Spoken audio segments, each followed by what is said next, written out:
네, 안녕하세요. 모빌리티 하이스토리 100강 온라인 강좌 저작물의 모빌리티와 저작권 세 번째 강의 하도록 하겠습니다. 이번 강의의 주제는요. 인터넷 환경 속에서의 저작물의 모빌리티를 이야기하도록 할게요. 저는 강의를 맡은 정영미라고 합니다. 오늘날 1인 미디어 시대죠. 많은 사람들이 영상 저작물을 만들어서 유튜브에 올리고 또 개인 블로그에 올리고 인스타에 올리고 서로 그러한 것들을 소통하는 것을 즐거워하고 있습니다. 자, 그러면 이러한 영상들, 연속적인 영상을 그 기계 또는 전자장치로 재생하여 보거나 들을 수 있는 창작물을 만들어내고 있습니다. 오늘날은 창작자와 수요자가 거의 구별이 없는 그러한 시대를 우리는 살고 있는데요. 그렇다면 우리들이 누구나 요즘에 만들고 있는 영상 저작물에 대해서 한번 알아보도록 할게요. 자, 영상 저작물이 정말 진정한 저작물로서 보호를 받으려면 어느 정도의 창작성을 가지고 있어야 될까? 네, 영상 저작물의 창작성은요. 카메라 앵글과 구도의 선택, 혹은 그 영상에서의 어떤 몽타주 기법, 커트 기법, 또 혹은 필름 편집, 소재의 선택과 배열, 그리고 그 안에 제작자의 개성이 들어가 있었을 때 이제 영상 저작물이라고 이해할 수 있을 겁니다. 따라서 CCTV라던가 블랙박스 촬영 같은 단순한 녹화물은 영상 저작물로 보호받을 수 없다라는 점 이해하실 수 있겠죠? 그리고 때로는 우리가 그 영상 저작물도 혼자 만드는 경우가 아니라 여러 사람이 같이 모여서 만드는 경우가 많아요. 자, 그럴 때 저작권법에서는 공동 저작물이라는 개념이 있습니다. 그런데 공동 저작물은 그와 또 대치되는 개념으로 결합 저작물이라는 개념이 또 존재합니다. 자, 두 가지 개념을 한번 비교해 볼게요. 결합 저작물이라는 거나 공동 저작물이나 다 공통점은 뭐냐면 2명 이상이 모여서 같이 했다는 겁니다. 그런데 결합 저작물은 각자 이바지한 부분을 분리해서 이용이 가능하다는 점이고요. 공동 저작물은 각자 이바지한 부분을 분리해서 이용이 안 된다는 점입니다. 또 혹은 그 동영상을 뭐 20분짜리를 찍는데 앞에 10분은 내가 찍고 뒤에 10분은 네가 찍었어. 이랬을 때 뭔가 시간 분할에 의해서 분리가 가능하죠. 이럴 경우 결합 저작물이라고 이해하고요. 공동 저작물은 예를 들면 요즘에 웹툰 스토리나 그림이 결합되어 있을 때 그림 따로 보고 스토리 따로 보는 게 불가능하죠. 그림과 그 스토리가 결합이 될 수밖에 없는 형태고, 또 이런 경우 있죠. 요즘에 수능이 끝났어요. 근데 문제를 출제하고 또 문제 해설을 이제 하는데 그렇게 문제 출제자와 문제 해설자가 같이 이 저작물을 만들었다고 했을 때는 그걸 분리해서 설명하기가 쉽지 않겠죠. 이럴 경우에 공동 저작물이 됩니다. 그렇다면 그 공동으로 함께 이제 그 만든 저작물의 그 기여도가 이제 어느 정도 그 분쟁의 대상이 될 수가 있거든요. 그럴 때 공동으로 누군가 같이 유튜브를 만들었다. 그러면 전원의 합의에 의해서 저작권을 행사해야만 하고요. 공동 저작자가 반대하는데도 다른 저작자가 유튜브에 저작물을 올린다. 만약에 그렇게 된다면 그 저작권 침해는 아니지만 당사자 간에 합의를 해야만 하는 조건을 위반한 것이 되거든요. 그렇기 때문에 사전에 공동 저작물을 만들기 전에는 계약을 잘 하고 기여분을 뭐 5대 4다, 뭐 아니 5대 5다, 뭐 6대 4다 이런 식으로 서로 합의를 명확하게 해놓는 것이 분쟁을 예방할 수 있는 방법이라고 할 수 있겠습니다. 그래서 계약서를 미리 작성하고요. 창작에 기여한 정도에 따른 배분, 그리고 기여도가 불분명할 때는 균등한 걸로 추정을 하는 그러한 조항이 있거든요. 그래서 뭐 5명이 기여했으면 정확하게 나눈다 이렇게 하게 됩니다.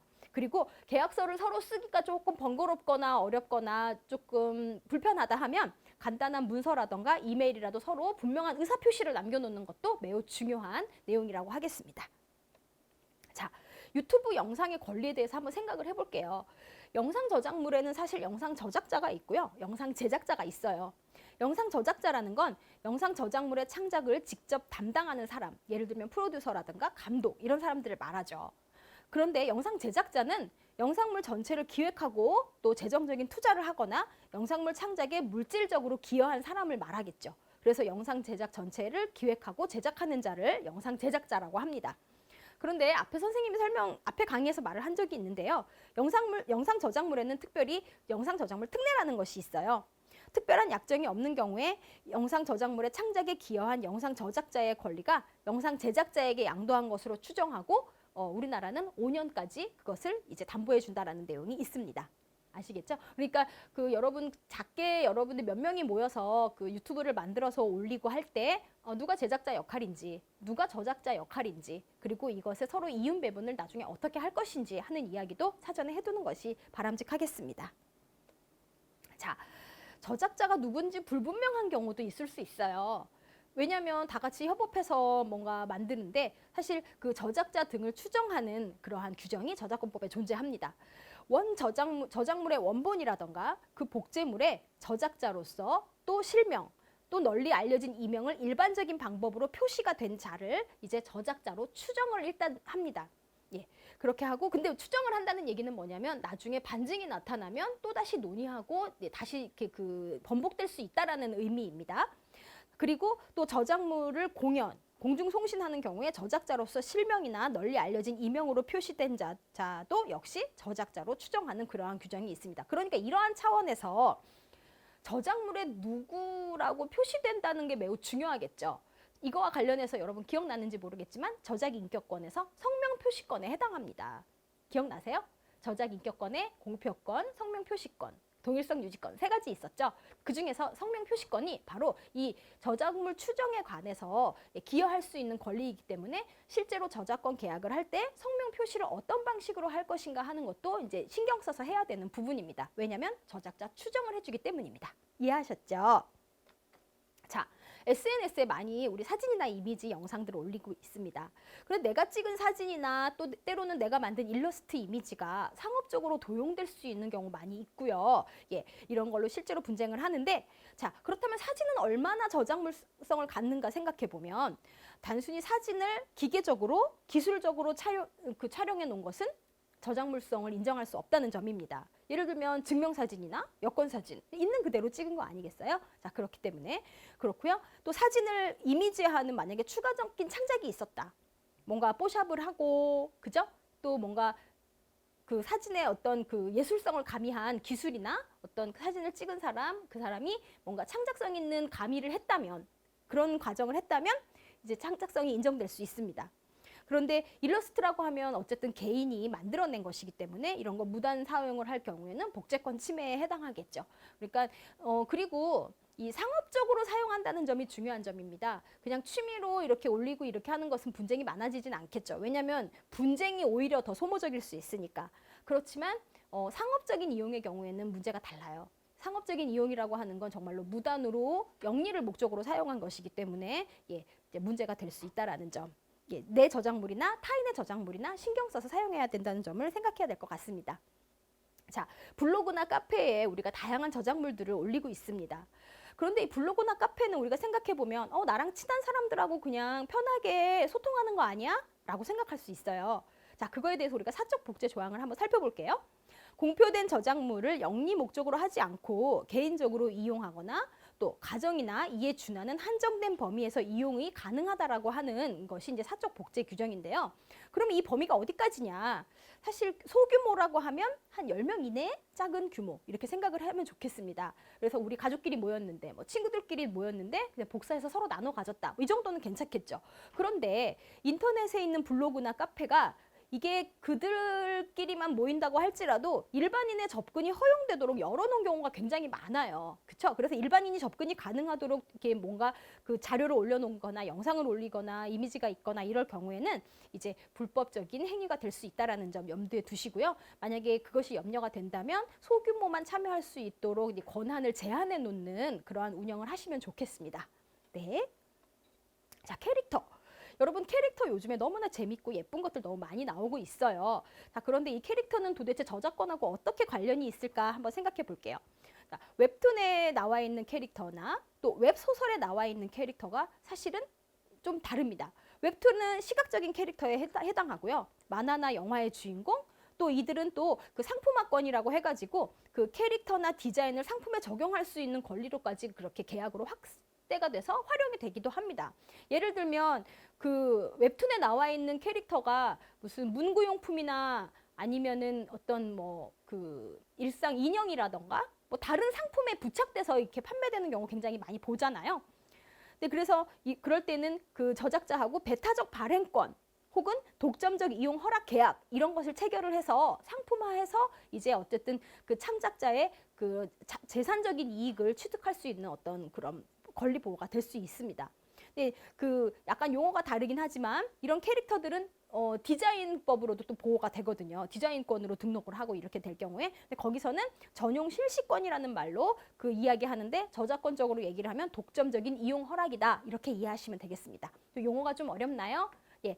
예, 어쨌든 저작권에서는 캐릭터를 상품화권으로 해서 어쨌든 그 독점적 이용 허락 계약으로 해서 이용할 수 있는 경우가 있다. 이해하시면 좋겠어요. 그런데 반면 웹소설에 나와 있는 캐릭터는 좀 달라요. 매우 추상적이죠. 어문 저작물에 나와 있는 거고. 그리고 소설이나 희곡, 드라마 대본의 주인공 같은 경우는 사실은 보호된 사례가 거의 없어요. 예. 현재까지는 그렇거든요. 그래서 어문 캐릭터와 시각적 캐릭터는 약간 구별해서 생각하면 좋겠다 하고 이해하시면 캐릭터에 대해서 여러분이 좀 이해가 되지 않았을까 싶습니다. 자, 보호받기 어려운 영역들이 있어요. 자, 아이디어 표현의 이분법 말했던 거 기억나시죠? 그런데 우리가 때로는 이 저작물을 보다 보면 아이디어와 표현이 합체된 경우가 있습니다. 그래가지고 아이디어와 표현이 결합된 저작물을 보면 아이디어까지 보호가 되는 그런 결과가 생긴답니다. 그래서 사실상 제한된 표현 외에는 불가한 경우는 이제 보호를 해주지 않는 게 원칙인데요. 이러한 저작물들을 보면 누가 하더라도 같거나 비슷한 경우들이 많아요. 기능적인 표시 같은 거거든요. 예를 들면 여기 보시면 뭐 금연 표시라든가 자전거 타지 말라는 이런 표시라든가 이런 거 보면 이런 표현 말고는 다른 표현이 쉽지 않다. 동그란 원 안에다가 선 긋는 거 말고는 별다른 금지 표시가 쉽지 않다 하는 것들이거든요. 이럴 경우에 보호되지 않는다라는 거. 아이디어와 표현이 합체된 그런 합체 이론의 경우인데 보호되지 않는다는 얘기고요. 자, 오른쪽에 보시면 표준적 사파라는 표현이 있습니다. 이 얘기도 처음 들어보셨을 거예요. 예를 들면 앞에서 제가 웹소설 같은 거 얘기했는데 우리가 이야기나 이런 허구적 저작물에 보면 흔히 사용되는 낡은 기법들이 있어요. 그리고 일반화된 표준적인 표현들이 있습니다. 예를 들면 뭐 연인의 이별 장면에서 항상 비가 온다거나 아니면 살인을 암시하기 위해서 뭐 목욕탕 바닥에 피자국이 흐른다거나 아니면 연인들이 폭풍우를 피하는 동안에 뭐 갑자기 오두막이 어딘가 있다거나 너무나 흔한 수법이죠. 그리고 흔히 예상이 되고 뭐 이러한 경우에 그 분야 저작물에서 많이들 사용하는 낡은 기법들 사실상 표현의 어떤 기준이 표준적인 어떤 표현이 된 것들 그런 것들을 이제 보호해주지 않는다는 점 이해하시면 좋을 것 같습니다.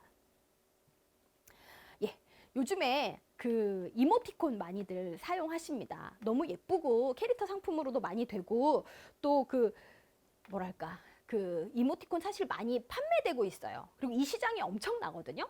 자, 그러면 이 이모티콘 당연히 창작물 맞겠죠. 근데 한번 볼게요. 또 재밌는 사례를 가져왔습니다. 자, 왼쪽 세로로 보시면 좋겠어요. 여기 이쪽에 세로로. 자, 이쪽에가 슈퍼 하이 스피리츠 캣이라고 하는 애고요. 오른쪽이 띵동의 즐거운 나루라고 하는 고양이에요. 여러분 한번 보세요. 비슷해 보이시나요? 이쪽은 이제 일본 작가가 만든 이모티콘이고요. 근데 한국에 이제 카카오에다가 이제 작가가 이제 제안했던 띵동의 즐거운 나루라는 한국 작품이에요. 느낌이 여러분 보시기에 어떠세요? 비슷한가요? 이거는 실제로 저작권 침해로 이제 인정이 돼가지고 더 이상 판매하지 않게끔 판매가 중단된 사례고요. 카카오 회사 측에서 이제 사용을 중단시켰어요. 근데 보시면 중요한 건 뭐냐면은 지금 여기 보면 고양이의 어떤 움직임, 구도, 동작이다 어떤 연출 기법들, 뭐 배경 화면 같은 거 이런 거 있죠? 이런 것까지도 다 유사하기 때문에 이제 침해다라고 봤다는 점에서 아주 좀 섬세하게 그렇게 저작권 침해로 규정했다라는 점 그리고 카카오톡 자체적으로 저작권 심사가 매우 엄격해진 요즘 분위기를 알 수 있어요. 아마 이모티콘 시장이 날로 커져감에 따라서 이러한 부담을 이제 카카오 회사 측에서도 부담하는 게 굉장히 어렵겠죠. 이런 관리 감독 책임이라는 것이 있기 때문에 그래서 이러한 문제가 된 사례들이 있습니다. 제품 사진은 어떨까? 햄 사진을 그대로 찍었어요. 그러면 이 안에 촬영자의 개성과 창작성이 있을까? 햄은 누가 찍어도 동일하지 않나? 그렇지 않나요? 이렇게 누가 찍어도 동일한 사진 같은 경우는 저작물성이 없어서 이제 보호를 안 해주지만 근데 이런 경우가 있습니다. 실제로 어떤 성형외과에서 머리가 없는데 머리를 이제 심어주는 그런 기법이 있는 거예요. 그래갖고 비포 애프터 사진을 올린 거죠. 비포에는 머리카락이 없고 애프터에는 머리카락이 무성하고 그런데 그 사진을 시술 전후를 비교한 사진을 이제 그대로 찍어다가 다른 그 성형외과에서 사용을 한 거죠. 그런 경우에 영업상 이용을 한 것이 되잖아요. 물론 사실 있는 그대로 찍었어요. 머리카락이 있다 없다. 물론 있는 그대로 찍었지만 창작자의 개성도 별로 없고 그닥 뭔가 대단한 창의성이 있어 보이진 않으나 어땠겠어요? 영리를 목적으로 하여간 사용을 했기 때문에 민법상 불법적인 행위가 됐다라는 점. 그래서 저작물성이 중요한 것이 아니라 영리 목적으로 타인의 저작물을 사용했는가 하는 점도 이제 분쟁의 매우 중요한 포인트라고 할 수 있겠습니다. 인터넷 쇼핑몰 요즘에 많이들 운영합니다. 그리고 그러면서 이미지를 무단 활용하는 경우가 있어요. 홈페이지에서 제품 홍보 사진을 이미지들을 무단으로 사용하고 그 안에서 저작물성 여부를 판단하죠. 그냥 단순히 제품 사진만 찍었을 뿐인데 그게 왜 저작물 침해죠? 하고 이제 분쟁이 되는 것이죠. 그런데 분명히 내가 그걸 찍었고 내가 그거를 어느 정도 편집을 했고 디자인을 해서 이렇게 그 홈페이지에다 올렸다면 그럴 때 이제 증거 자료를 수집을 해놓고 우선은 내용 증명을 상대에게 발송을 하고 그리고 그 다음에 그 저작권 같은 경우는 사실은 한국저작권위원회에서 조정제도라는 것을 운영을 하고 있어요. 그래서 그 안에서 해결을 하는 것도 좋은 절차거든요. 근데 그거에서도 해결이 안 되면 민형사상 소송도 진행을 하게 되는 그런 내용입니다. 많은 사람들이 요즘에 집에서 자기 작게 또는 크게 인터넷 쇼핑몰 운영하는 경우들 많이들 보는데요. 그럴 때마다 이런 것을 좀 참조해 주시면 좋을 것 같고 이런 소송에 관련된 문제는 이따가 5강쯤에 다시 한번 설명하도록 하겠습니다. 자, 조정제도는 여기서 설명드릴게요. 한국저작권위원회에서 전문가 한 3명 정도로 구성이 됐고 비용은 매우 저렴해요. 그리고 그 신청일로부터 그 3개월 이내에 처리가 되고요. 이렇게 전문가 한 3명이 앉아서 이제 침해자와 피침해자가 서로 앉아서 이제 뭔가 저간의 속사정을 얘기를 터놓고 할 수 있다는 점이에요. 매우 친밀하게, 별로 오래 기다리지 않고. 그런데 이렇게 해서 그 판단을 내려주면 거기서 전문가의 판단에 의해서는 재판상 화해의 효력을 갖습니다. 그래서 법원의 확정 판결과 동일한 효력을 갖기 때문에 신속하고 정확하고 전문성 있게 비밀을 유지하면서 처리된다라는 점에서 이 조정제도를 활용하는 것도 해결하는 방법에서 도움이 될 거라고 생각됩니다. 자, 여러분 음란물도 저작권을 보호해줘야 될까요? 자, 음란물은 저작물성이 있을까요? 창의성이 있을까요? 그리고 음란물을 요즘에 사실 인터넷이 발달하고 기술이 발달하면서 저작권법도 발달하지만 음란물도 발달합니다. 그렇지 않습니까? 그렇죠. 자, 그럴 때 실제로 우리나라에서는 일본의 플래시지에서 그 찍은 어떤 음란물을 한국 월간지에서 인용했다고 해가지고 이거를 정당한 범위의 인용이다 아니다 저작물이다 아니다 따졌던 문제가 있었거든요. 그런데 중요한 건 자, 저작권법에서는 이 도덕성을 따지지는 않습니다. 이게 사회적으로 나쁜 건지 뭐 사상적으로 문제가 있는 건지 사실 우리가 처음에 인간의 사상과 감정을 표현한 창작물을 보호한다고 했지 도덕적으로나 혹은 사회적으로 올바른 질서를 수립하는 저작물을 보호한다고 하지 않았거든요. 그렇기 때문에 음란물의 경우 저작권법에서 그 어떤 도덕성 기준, 예술성 기준, 뭐 가치관 따지지 않는다는 겁니다. 그래서 창작자의 개성이 보인다면 저작물 맞습니다. 그렇지만 이것은 저작권법으로 제재하지 않고 정보통신망법이라던가 형법 등 다른 법, 청소년 보호법 이런 것들로 다른 법률로 제재를 할 뿐이고요. 저작권법 상에서는 도덕성, 가치 판단하지 않는다는 점 말씀드립니다. 이해하셨죠? 어떤 건지? 유튜브 제작이나 영상 제작을 할 때 그 안에 사실 광고가 붙어서 수익이 창출되고 영리성이 있다고 봐야 될 것 같아요. 어느 정도 조회수가 올라가면 그때부터 영리 창출을 하게 되기 때문에요. K-팝 커버 영상을 제작을 한 사례가 있었어요. 근데 유튜브 본사랑 파트너십 관계를 맺고 있는 한국음악저작권협회하고 이제 동영상 매출 수익을 이제 배분하기로 그렇게 협의가 되어 있거든요. 그래서 사실 유튜브 회사는요, 불법적으로 제작된 저작물이라고 할지라도 내비둡니다. 그래서 그걸로 인해서 수익이 창출되면 뭐랄까, 침해당한 피침해자들하고 협의를 해가지고 수익을 나누는 정책을 택하고 있어요. 자, 그런데 원곡이 아니고 그대로 한 게 아니라 변형을 해서 했다. 뭐 약간 편곡을 했다. 이럴 경우에는 또 분쟁이 생길 수 있죠. 왜 문제가 생길까요? 아까 말했던 저작인격권에서 문제가 되는 통일성 유지권 혹은 2차적 저작물 작성권 이런 것들이 문제가 되기 때문에 이제 원 저작자에게 원 저작물을 변형하거나 할 경우에는 이제 허락을 받을 필요가 있다는 점 말씀드려요. 자, 이제 그 저작물을 인용해서 영상을 찍어서 올린 적이 있었습니다. 인터넷 블로그에다가 자기의 딸 아이가 그 손담비의 의자춤을 따라하는 게 너무 귀여워서 올렸더니 이제 한국음악저작권협회에서 이거는 우리가 위탁받은 저작물인데 허락 없이 이렇게 개인 블로그에다 올려서 유통시키면 안 된다라고 했죠. 그런데 그래서 이제 이 네이버 회사 측에서는 블로그에서 빨리 영상을 내려라고 명령을 한 거예요. 그렇지만 이 개인 유저는 아니 이거는 내 딸이 예뻐서 귀여워서 간직하고 싶어서 올렸는데 이건 개인의 표현의 자유가 아니냐.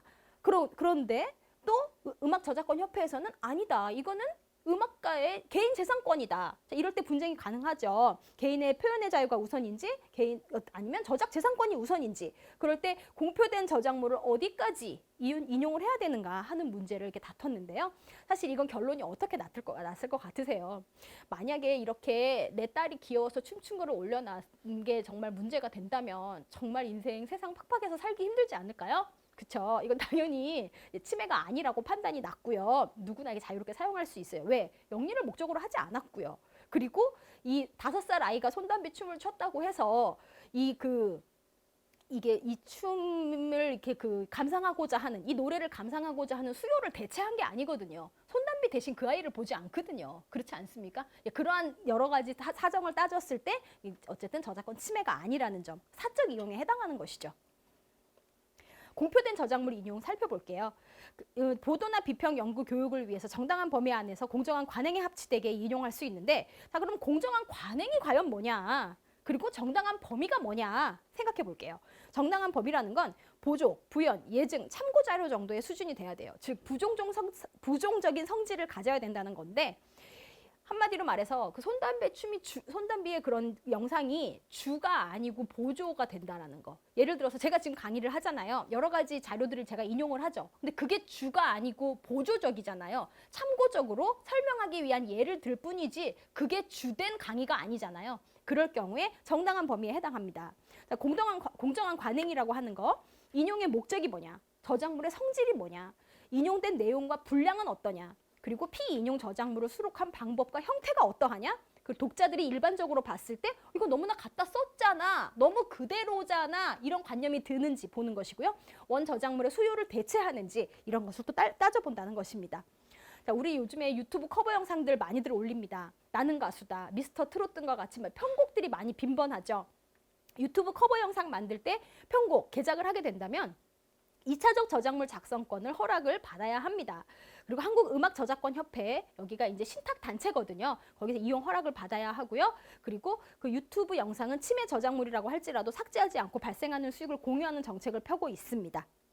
유튜브를 통해서 많은 것들이 홍보가 되는 것으로 이제 판단하게 되는 것이죠.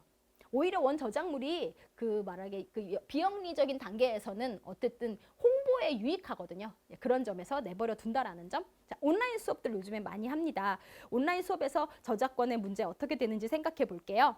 고등학교 및 이에 준하는 학교 이하의 학교 교육 목적상 필요한 교과형 도서에 공표되는 저작물을 게재할 수 있고요. 교과형 도서를 발행한 자는 교과형 도서를 본래의 목적으로 이용하기 위하여 필요한 한도 내에서 1항에 따라 교과형 도서에 게재한 저작물을 복제, 배포, 공중송신할 수 있습니다. 그런데 이렇게 교육 목적으로 이제 사용을 할 경우에 일종의 경고 문구 같은 것을 좀 이렇게 달아놓을 필요가 있습니다. 예를 들면 이런 식입니다. 학교 수업을 위한 저작물은 학교 홈페이지에서만 사용할 수 있습니다. 그 외에 공간에서 저작물을 공유나 게시하는 행위는 저작권법에 위반될 수 있습니다. 이런 것들을 항상 그 문구를 달아서 이제 많은 선생님들이 요즘 온라인 수업 많아가지고 이용들 많이 하시는데 이런 문구들을 반드시 생각해서 사용해 주셨으면 좋겠습니다. 네, 3강 강의 여기서 마치도록 할게요. 수고들 하셨습니다. 감사합니다.